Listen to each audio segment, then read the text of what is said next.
देखिए, राजीव गांधी जी जब prime minister थे तब कांग्रेस पार्टी ने, सरकार ने 18 साल के नौजवान को, छात्रों को वोट देने का अधिकार दिया है। जो पार्टी देगी वो गुमराह करेगी।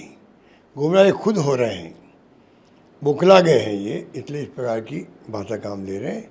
इतने घबरा गए हैं कि जगह जगह प्रेस कॉन्फ्रेंस हो रही है और पता नहीं क्या क्या ये बोल रहे हैं हमारे खिलाफ में। जबकि राहुल गांधी की सोच सकारात्मक है। वो चाहते हैं देश के युवाओं को जो आज स्थिति हो रही, पीड़ा हो रही है, डिमोरलाइज हो रहे हैं, डिप्रेशन में जा रहे हैं। 9 छात्र आत्महत्या कर चुके हैं। आज हुआ है दिल्ली के अंदर, उस समेत कल हुआ था राजस्थान के अंदर।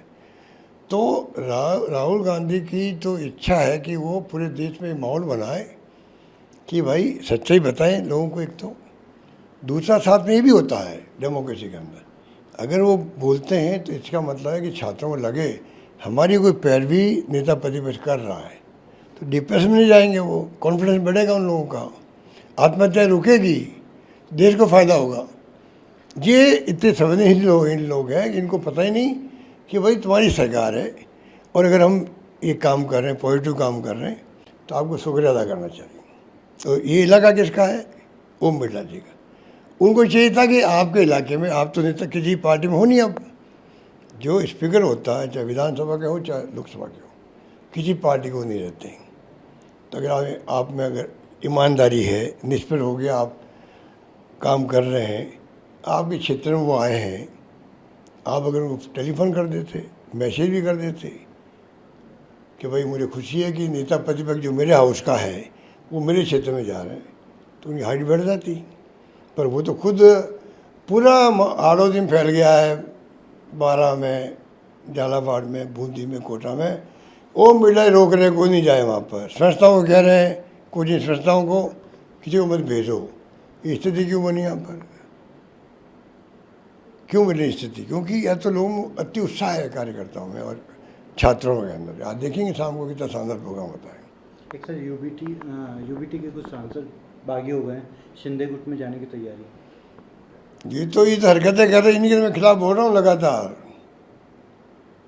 इस पार्टी में मैं क्यों कहता हूँ बैन लगना चाहिए था, इंदिरा गांधी होती लगा देती। क्यों मैंने बोला, खूब मीडिया में उसका डिस्कशन किया देश के अंदर। मुझे खुशी है कि मेरे बोलने पे मीडिया ने डिस्कशन किया है, राष्ट्रीय बहस का विषय बना है। इतनी बड़ी बात मैं क्यों बोल गया? और बीजेपी अपने आप को कहती है विश्व की सबसे बड़ी पार्टी है, होगी, हो सकता है। जाल बिछा हुआ आरएसएस का सब जगह, साधनों की कमी नहीं है, संगठन मजबूत होने का दावा करते हैं। तभी मैं कह रहा हूँ इसमें बैन लगना चाहिए था, क्योंकि संविधान में आप धर्म के नाम पर वोट मांग नहीं सकते।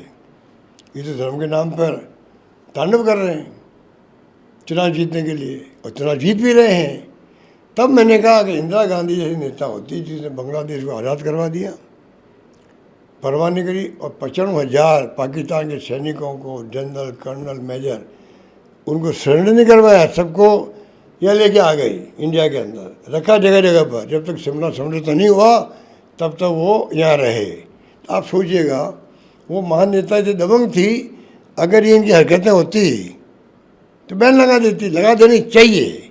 और मैं इसलिए भी कह रहा हूँ, ये जो फितूर कर रहे हैं ना, अगर कांग्रेस इनकी तरह काम करती, या ऑस्ट्रेलिया का इनकी तरह मुकदमे दर्ज करती पत्रकारों पे, साहित्यकारों पे, लेखकों पे और आम कार्यकर्ताओं में जो कोई खिलाफ बोलता सरकार के, अब राजद्रोह के मामले में आप अरेस्ट कर जाते हो।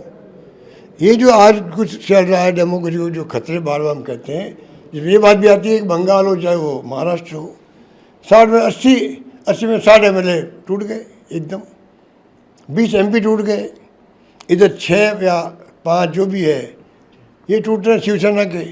यही देश में होगा। और जो इनकी नादरशाही कह दीजिए, इनकी तानाशाही कह दीजिए, उसके कारण सब संभव हो रहा है।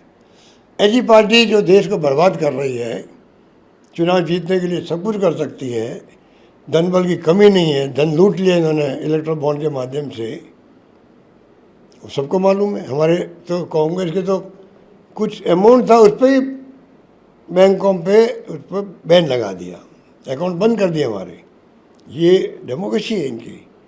तो मैंने वो बात सोच समझ के कही है कि इन सब के बावजूद भी ऐसी पार्टी है जिसके लिए पहले चुनाव जीते हुए लोग थे, इनके एमपी जीते हुए को रद्द कर दिया हाईकोर्ट ने, मेंबरशिप उनकी लोकसभा की। और तो और वहाँ पर अमित शाह पे रोक लगी है कैंपेन करने पर, योगी जी रोक लगी है मुख्यमंत्री यूपी पर, जब इन्होंने धर्म के नाम पर वोट मांगे या धर्म के हिसाब से बात करी, इलेक्शन कमीशन को रोक लगानी पड़ी। अब इलेक्शन कमीशन का एजेंट बन गया है, अब कौन रोक लगाए? इसलिए मैंने कहा तो सोच समझ के काम है।